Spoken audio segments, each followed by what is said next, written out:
Italian citizen হতে পারে আপনার হাতের মুঠোয় যদি বর্তমানে যাদের সিটিজেনশিপ আছে তারা আজ এবং আগামীকাল 8 ও 9 জুন ভোট দিতে যায়।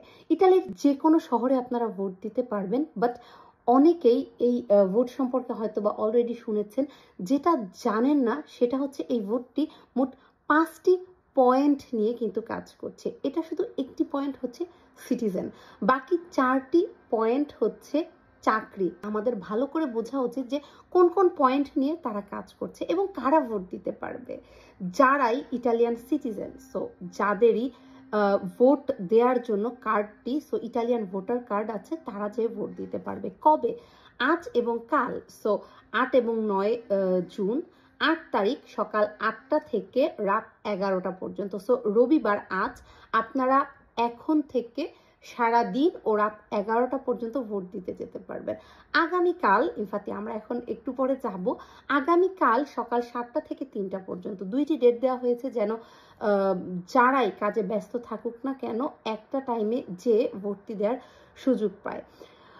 ভোটটি কিভাবে হবে? ওভিয়ামেন্তে যাদের একটু আগেই বললাম ভোটার কার্ড আছে 18 বছর প্লাস এবং যারা ইটালিয়ান সিটিজেন তারা দিতে পারবে। আর ওভিয়ামেন্তে পাস করার জন্য প্রতিটি ভোটের মতো 50%-এর প্লাস হতে হবে। মূল যে 5টি কুইজিতো আছে, আমি এখানে একদম ডাইরেক্ট ওদের পেজ থেকে পড়ে শোনাই। রেফেরেন্দারিয়া si concentra su 5 quesiti, 4 dei quali riguardano il mondo del lavoro e sono stati promossi principalmente dalla CGIL, mentre il quinto tocca il delicato tema dell'accesso alla cittadinanza italiana. CGIL কে আমরা সবাই চিনি, যারা চাকরিজীবী নিশ্চয়ই তারা সবাই চিনেন। এই CGIL থেকে চাকরির উপরে, যারা চাকরিজীবী তাদের যে অধিকার, এই অধিকারের উপরে কয়েকটি কুইজিতো, কয়েকটি প্রশ্ন করা হয়েছে এবং চাকরিজীবীদের যে অধিকারগুলো আছে সেই অধিকারের পাশাপাশি ইটালিয়ান সিটিজেন পাওয়ার যে অধিকার, এখন আপাতত 10 বছরের, সেগুলো নিয়ে আমরা কথা বলবো। শুধু আমাদের যে ইটালিয়ান সিটিজেন পাওয়া, যেটা আমরা হয়তো বা অনেকে ইন্টারেস্ট বেশি এটার নিয়ে শুরু করি কথা বলতে, এটা পাওয়ার জন্য আমাদের 10 বছর একটানা একটি রেসিডেন্ট প্রয়োজন, রেসিডেন্সা অস্পিতিনা, একটি অস্থায়ী ঠিকানা না, একটি স্থায়ী ঠিকানা প্রয়োজন ইটালিতে, এবং একটা না, মাঝখানে কোনো গ্যাপ ছাড়া। বাসা চেঞ্জ করতে পারবো, কিন্তু একটি ক্যান্সেল হলে পরবর্তীতে আরেকটি রেসিডেন্ট আমাদের প্রয়োজন। এটা একটানা 10 বছরের হলে ইটালিয়ান সিটিজেনের জন্য আবেদন করা যায় এবং আমরা সিটিজেনের পাশাপাশি লাল পাসপোর্ট, ইটালিয়ান পাসপোর্টটি পেতে পারি।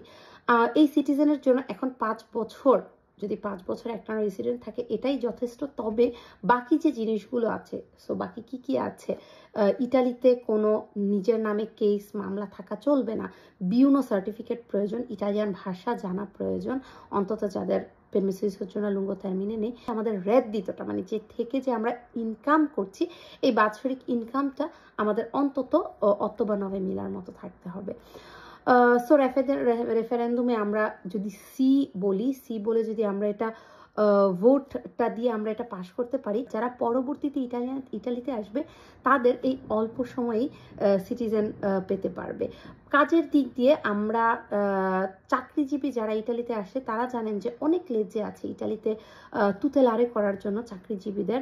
La tutela sul lavoro c'è un mondo di cui potremmo parlare, ma arriviamo al sodo, যে এই অধিকারগুলো অনেক কাজের জায়গায় অ্যাকসেপ্ট করা হয় না।